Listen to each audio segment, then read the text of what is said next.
Hello students, welcome to the second lecture of our course Environmental Modeling and Simulation.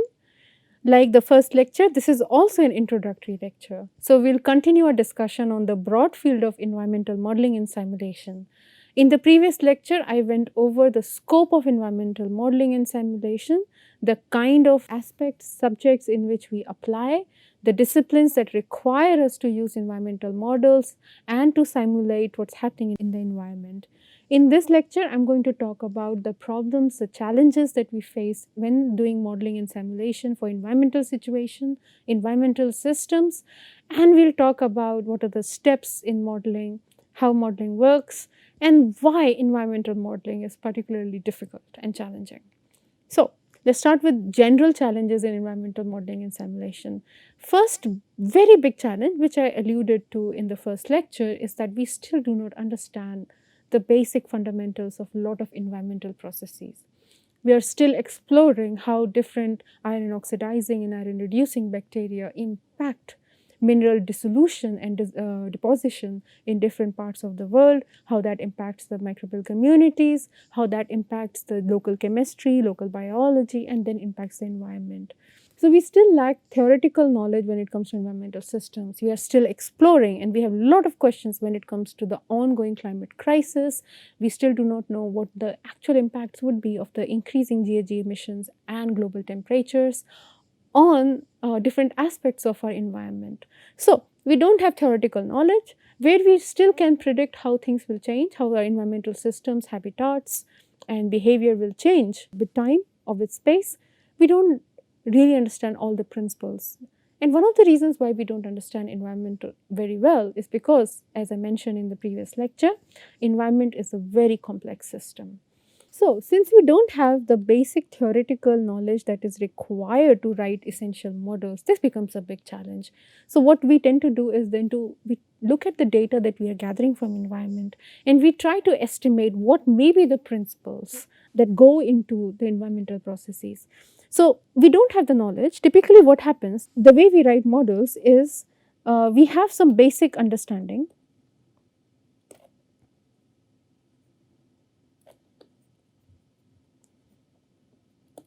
Of environmental processes, and we use this basic understanding to write a simple mathematical equation, as simple as possible.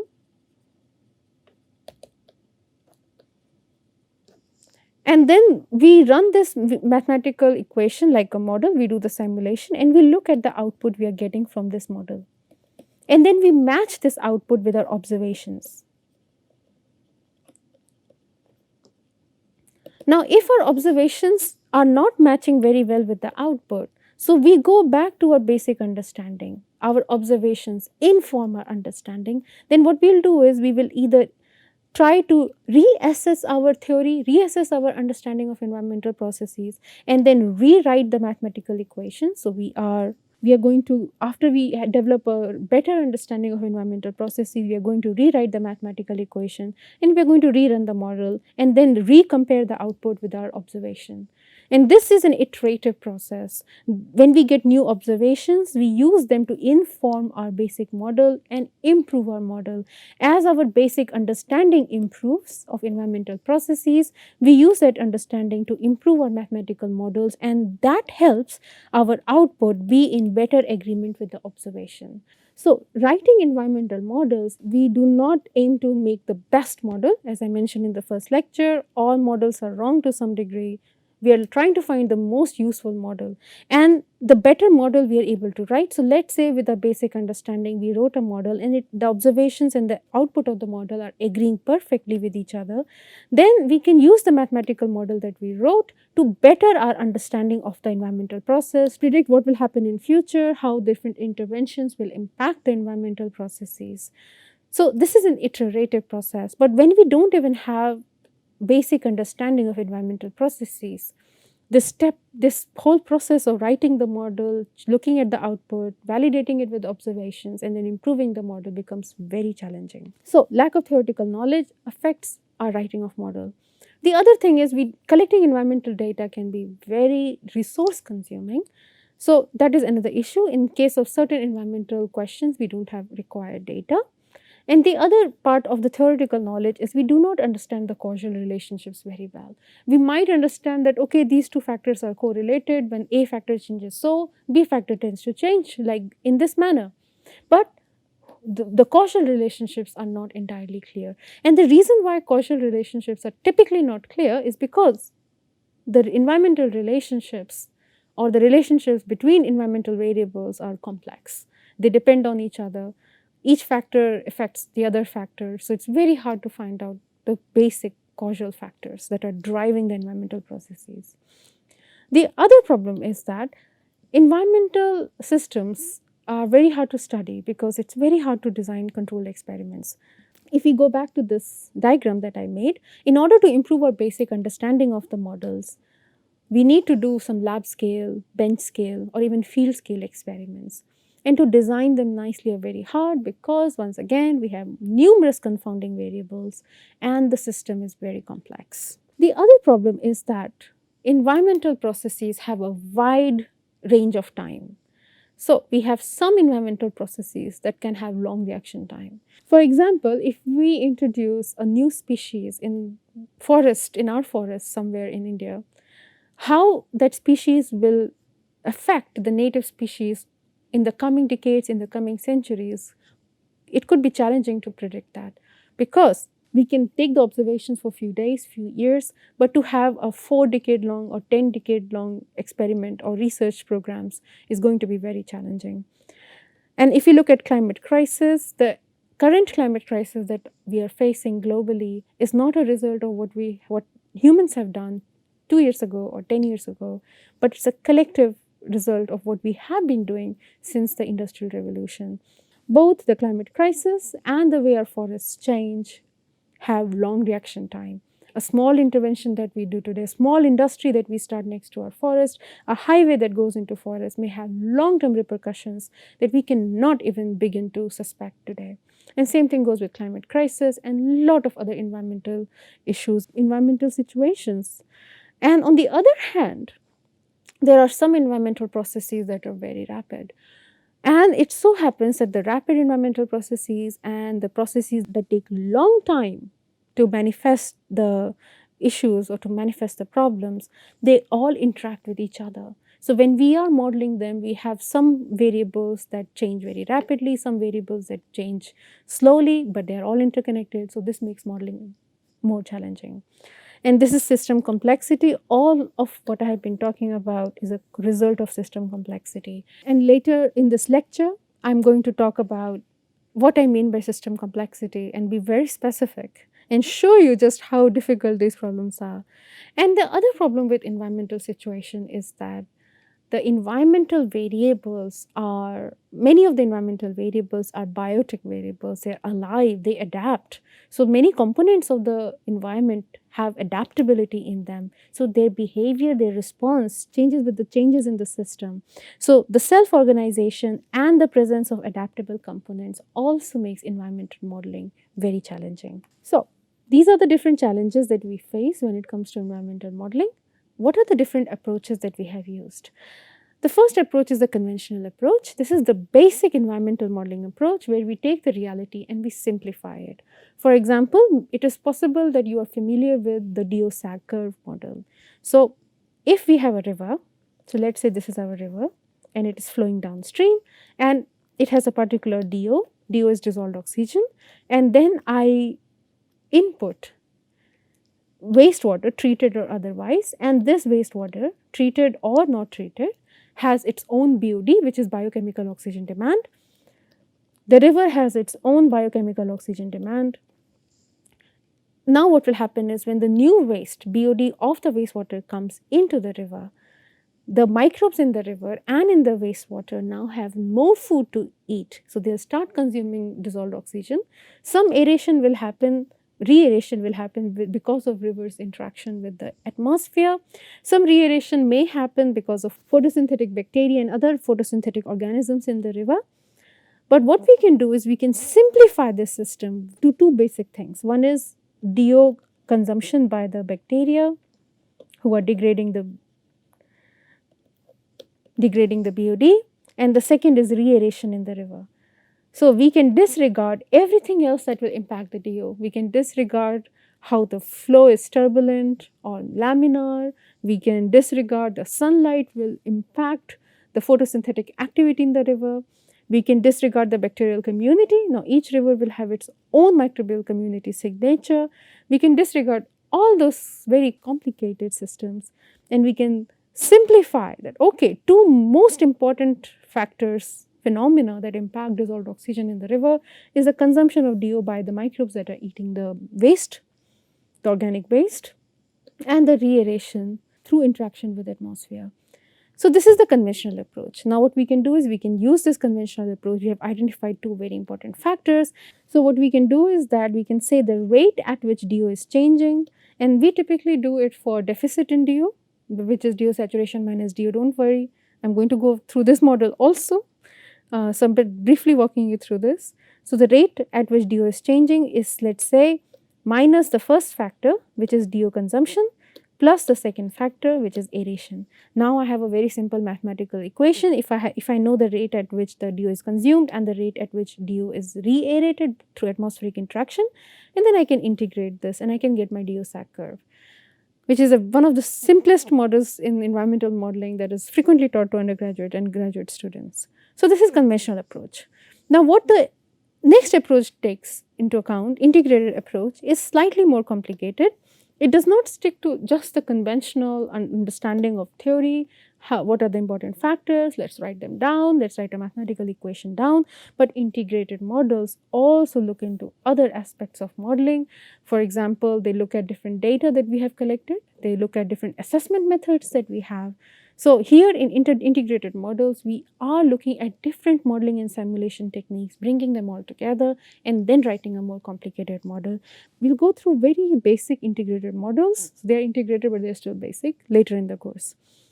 The third kind of approach is integrated assessment modeling. In integrated assessment modeling, what we are integrating here is not just different tools which we do in integrated modeling, but in integrated assessment modeling, we're integrating different disciplines.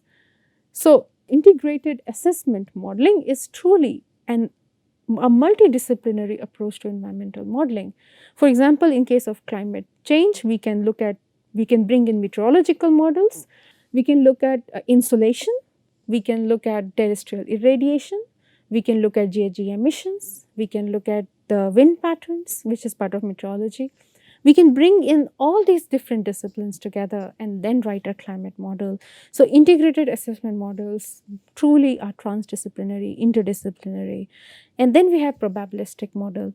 All these models, conventional, integrated assessment models, they try to answer the question, what will be the environmental state at a given time, at a given space, a point in the space or a location in the space.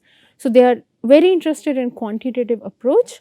Some conventional models also are interested in qualitative approach, which is how the system will behave over long enough time, over short enough time. Is it going to collapse? Is the species going to go extinct or going to take over the whole ecosystem? So these are qualitative questions.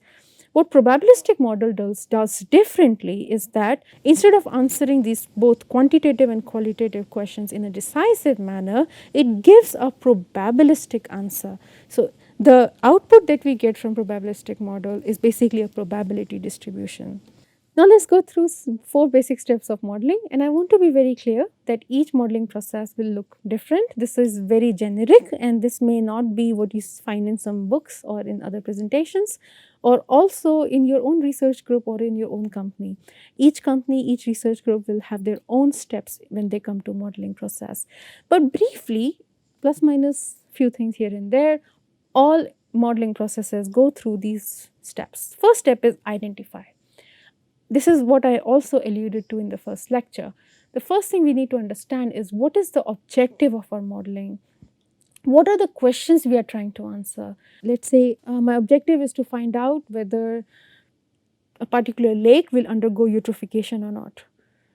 Now that is an objective, but it is still a vague objective. It might sound very specific, but it's quite vague because I'm not very clear about exactly what I'll be modeling. But when I ask more specific questions, for example, I want to see the persistence and the fate of nitrogenous compounds in this lake water over duration of time. That's the specific question. So now I'm modeling nitrogen. I'm doing mass balance for nitrogen, or phosphorus. So now I'm doing mass balance for phosphorus, right? So we need to be very clear about our objective and then about our research questions before we jump into modeling. Next, we need to understand is the purpose. Why are we doing this? The clearer we are on the purpose, for example, I want to stop eutrophication, more targeted models I can write. And the next thing is specify the context. I mentioned this in the previous lecture. A model that may work for a particular site may not be perfect for another site, even though the same phenomena are happening. Many a times we need to make our models site specific. So context is very important. What kind of water body, what kind of environment we are dealing with, be very clear about the context. That is step one, becoming clear about the objective, the questions, the purpose, and the context. Then we have step two. Step two is when we actually start developing the conceptual model. For example, I just talked about DO-SAC curve. The conceptual model is, well, when we add wastewater, treated or otherwise, into the river, into the water body, since it has higher levels of nutrients, higher level of biodegradable organics, higher BOD, the bacteria rapidly start degrading the BOD. The DO goes down as the aerobic bacteria are consuming the DO to degrade BOD. And then because of the DO deficit, the reaeration happens. So this is a conceptual model. Once we are clear, we can write a conceptual model. Now notice one thing, to write conceptual model, we need to have a thorough theoretical understanding. Many environmental models do not. For many environmental situations, we do not have clear enough theoretical understanding, so we do the best we can, and then we keep improving our models. Once the conceptual model is ready, you can write down its mathematical representation. We are going to do this a lot in this course, and it's one of the most enjoyable part of this course, and I hope you will have as much fun learning about it as I'll have teaching it. The step 3 is evaluation.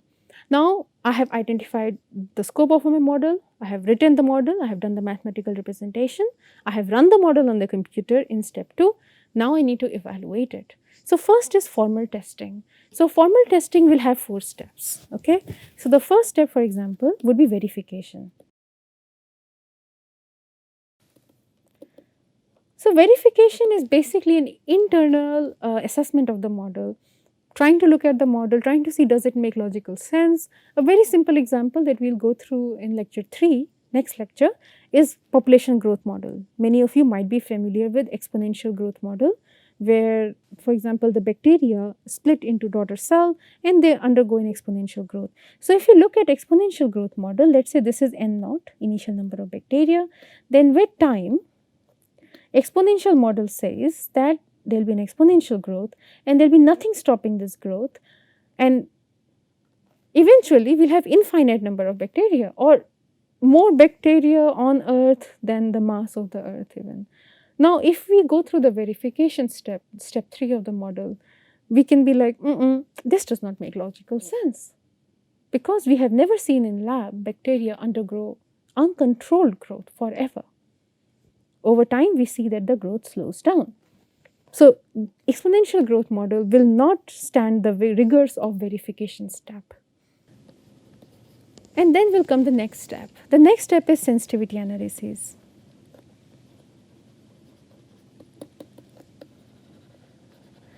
So I have mentioned this before, that a model is not a true replica of reality, it is a model of reality.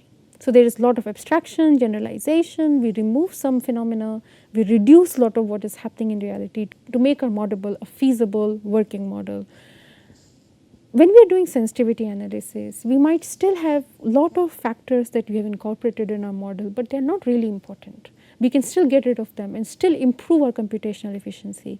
So for that we use sensitivity analysis. So in sensitivity analysis, what we do is we change one parameter a little bit, and we see how that impacts the output. So let's say the output is O and you have different parameters, P1, P2 and so on till Pn. So we will, let's call it output, so out, so that it's clear, O is not 0. So we have multiple parameters that have gone into our model. So let's say this model is about health of certain trees in Rajaji National Forest. and it has different parameters. For example, one of the parameter could be rate at which we are cutting our trees. Another parameter would be rate at which a particular insect is growing and their population. Another parameter could be presence of certain carnivores in our Rajaji National Forest, or presence of certain herbivores in our national forest. Now, what this model can be very complicated. So, when we do sensitivity analysis, we will take any of these parameters, on all parameters one by one. So, let us say we take parameter pi and we introduce a small change in pi, and then we see what will be the change in the output. So, sensitivity analysis is basically, let us say I did delta pi change in the parameter pi divided by pi, and how it changed the output. What was the change in output when I did this change in parameter I? And we do this sensitivity analysis for all parameters, and this helps us understand which parameter is more important, which can be dropped, which is not important, not required, we can get rid of it. I am going to introduce you to a model on antibiotic resistance, which happens to be my current field of research, and it is a beautiful model, and it is run on R, which is an open source software. And I will show you how, when the model was built, there were many important parameters which an environmental microbiology person like me thinks are very important. But when we did sensitivity analysis, we realized that some of those important parameters were not really making a big difference. So, we removed them to make our model more efficient. So, this is another part of evaluating the model. And then comes the third step, which is calibration. The fourth step is validation, and I want to make it very clear how calibration and validation are different. So, calibration is when we have a set of known input and known output, and we calibrate that to estimate unknown output of a known input. This is also very frequently done in all environmental experiments. Validation is different from calibration, because in validation what we do is we look at the model output and we match it with the observed result. If you remember this particular diagram that we discussed, we always are matching output with the observation. If the output and observations do not match very well, then we revisit our model and improve our model, improve our understanding of our model. If the output and the observation match very well, then we know that our model is working. So, this is what is called as validation. Now, typically we do not use the observations that we use to make our model or train our model in case of models that are based on machine learning, deep learning. We do not use the same set. We use different fresh observations and we validate them against our model outputs. Very important part of modeling. This is all part of formal testing, and validation is the fourth step, and then is the final part of modeling, which is peer review. When we are writing new models, we publish them and send them for peer review prior to publication, and we listen from other experts if they have their expert opinion on how our model works and what are the drawbacks, what are the strong points of our model. Very important to have communication in scientific community. Step 4 is application and maintenance. So, application is basically when we have designed a model, we have developed it, we have evaluated it, it looks good. Now, we want to start applying the model. We go to real life field situations, we apply the model and we look at the output, and then the output can inform the decisions that we make. And as soon as we realize that, hey, this particular observation that we saw in the field when we were applying our model did not agree with the output of the model, we need to go back to the lab and improve the model. So, if you see some flaws in the model when you are doing application, we still go back and improve the model. Model development does not end with formal testing, validation and peer review. Remember that. Even when the model is well set and it is widely applied, we can still improve it, still criticize it. And as we apply the model in different environments, we might understand the behavior of different environments better. Okay, now let's look at elements of model. Any model that we run will have some elements in it, and these are the 4 of those elements. There are other elements too, like universal parameters that I have not included in this. First is forcing functions or external variables. So, forcing functions or external variables are external forces, as the name suggests, which impact system behavior. For example, if you are talking about a particular lake, so let us say this is lake A, right? I am adding a contaminant C.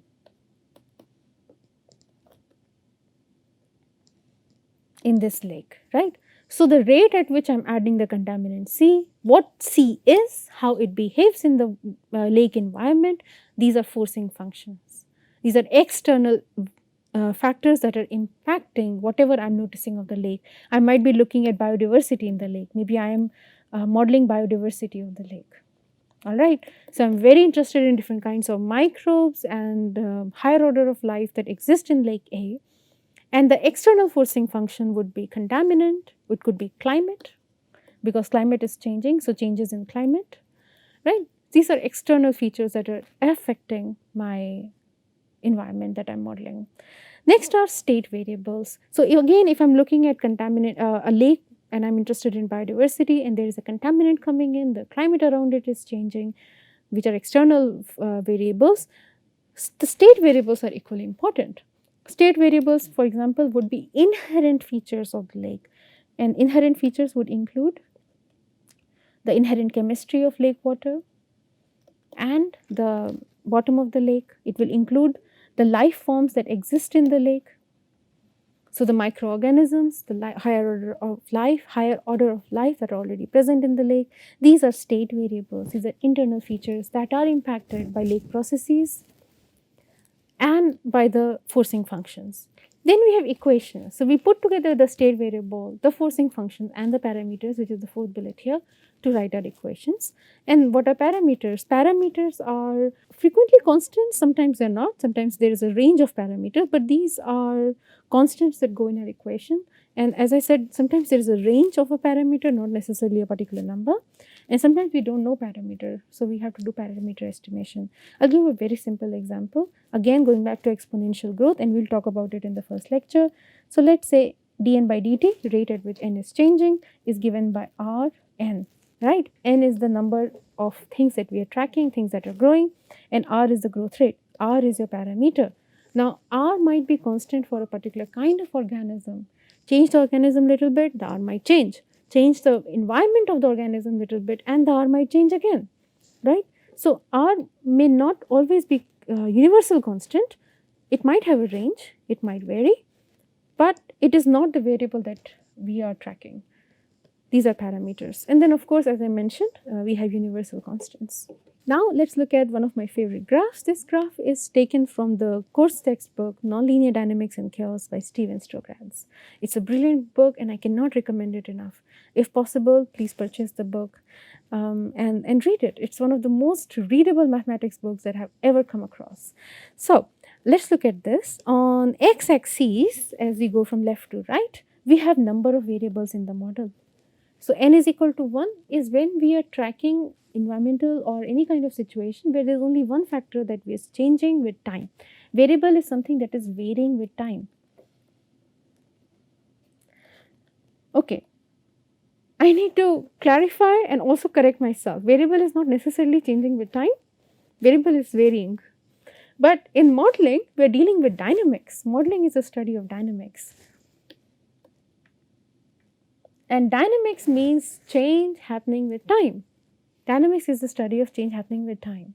So in this context, variable is changing with time. In broader context, variable is just varying. So if we have one variable, then we can look at, we'll be talking about very simple systems. We are tracking one organism, we are talking one compound, we are looking at its growth, its decay, or it is in equilibrium.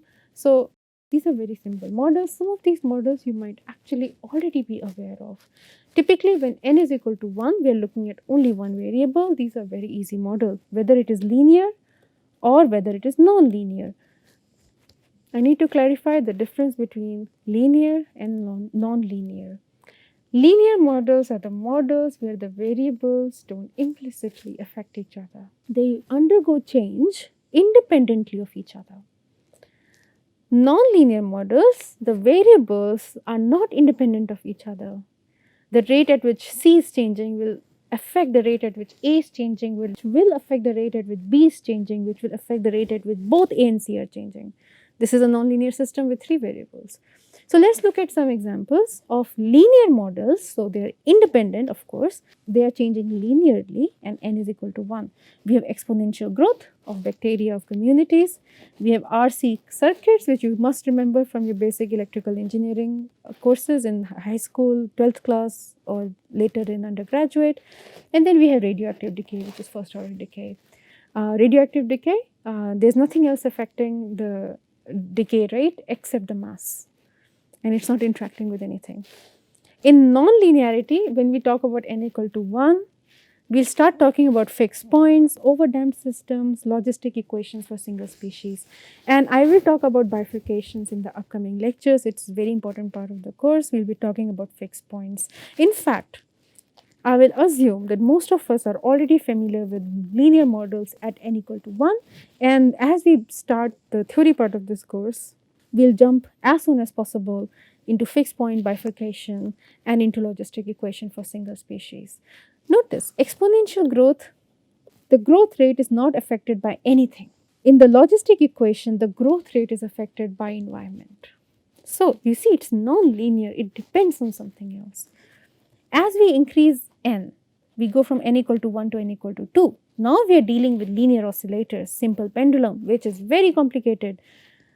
So it's still linear, but n is equal to 2. We are talking about two body problems which were first solved by Kepler and Newton. In fact, when Newton solved two body problem, that's when people started saying, hey, let's solve three body problem, which was very hard to solve. Why? Because in two body problem, we still had two systems that were interacting with each other like sun and earth or moon and earth. But in a three body problem, sun, moon, earth, they all were interacting with each other and it was too complex to solve analytically. And this is where Poincare came into the picture with his geometric approach. And we are going to jump straight into geometric approach. So in this course, we are going to talk about limit cycles, oscillators, not necessarily biological, predator-prey, chemical kinetics, and some information on attractors, definitely nonlinear n equal to 1. That's all we are going to do mostly in this course. But look at where environment lies. Let's find environment in this. Ecosystems, non-equilibrium statistical mechanics, life, geological environmental models, they all lie in the frontier part of the chart. So this dotted line which separates the frontier is where the latest advancements in mathematics, in computation, in modeling are required. We have still not perfectly modeled ecosystems because n is very large and these are non-linear systems. Linear, we can go n is equal to large, we can still do solid state physics, we can do molecular dynamics, we can understand wave equation, Maxwell laws, Schrodinger, probabilistic models, they work perfectly. But convert into non-linear system here, they become very hard. The question is, why are non-linear problems so hard? Non-linear problems lead into emergence of unexpected phenomena. For example, biochemistry leading into emergence of consciousness, emissions of GHGs and deforestation leading into the phenomena of climate crisis. So, we are not going to even touch the frontier, even though that is where we want to eventually land, because we want to model our ecosystem, we want to model environmental life. But what we are going to do is we are going to jump into non-linear modeling. We are going to be very close to the frontier, but not there yet. And hopefully, as science progresses, as science of modeling, mathematics in modeling progresses, we'll be able to do a better job at understanding and modeling what's happening at the frontier. Thank you, students. This is all for today. In the next lecture, we are going to jump straight into non-linearity and start from here. I hope we'll have great time learning. See you in the next lecture.